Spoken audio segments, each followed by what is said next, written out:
Hello, today we're going to talk about growth, development, and exercise in children and adolescents. Working with children and adolescents, it's often that physical educators and teachers, and even coaches, are looked at for advice about the pros and cons for exercise with young kids. Exercise professionals must know areas of growth and development and the effects of the exercise on young children. Growth is an increase in the size of the body as a whole or the size of particular body parts. Development is biological versus behavior. Maturation is the tempo and timing of progress towards a mature biological state. As you can see here in this picture, the growing trend that the children of our nation have nowadays, as you can see, they're getting larger and their posture is getting worse, as you can see, straight up and down, and here the back starts to curve and it curves even more.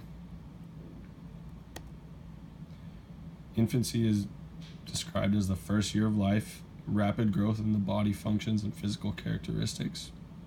Childhood is the time between the first birthday and puberty. It has steady growth and maturation, and also rapid growth and motor development as well. Adolescence, defined by the adolescent growth spurt and onset puberty. Age ranges are 8 to 19 for females and 10 to 22 for males.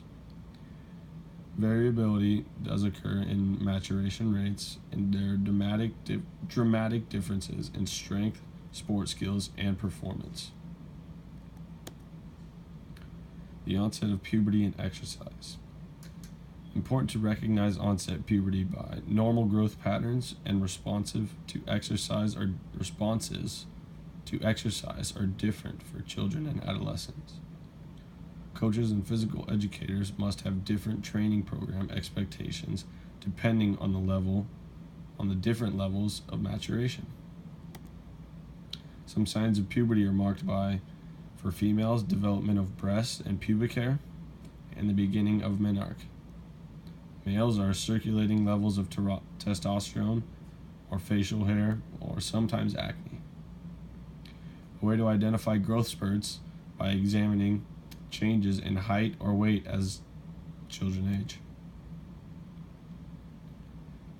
Participating in athletics does not accelerate or decelerate growth and maturation. Also, athletic training has no effect on height, body build, or biological maturation.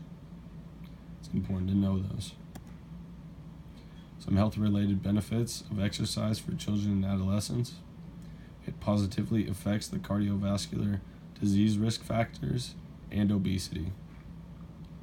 They have higher levels of cardiorespiratory fitness, stronger muscles and bones, and reduced levels of anxiety and depression. Some effects of anaerobic training. Children and adolescents respond well to anaerobic training. Factors to consider when planning anaerobic training is the program should closely mirror their sport activity, and protocols should include repetitions that tax the right system. Some recommendations for resistance training.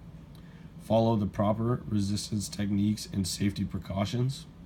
Avoid powerlifting and bodybuilding until the child has reached physical and skeletal maturity. And educate children and athletes about performance-enhancing drugs.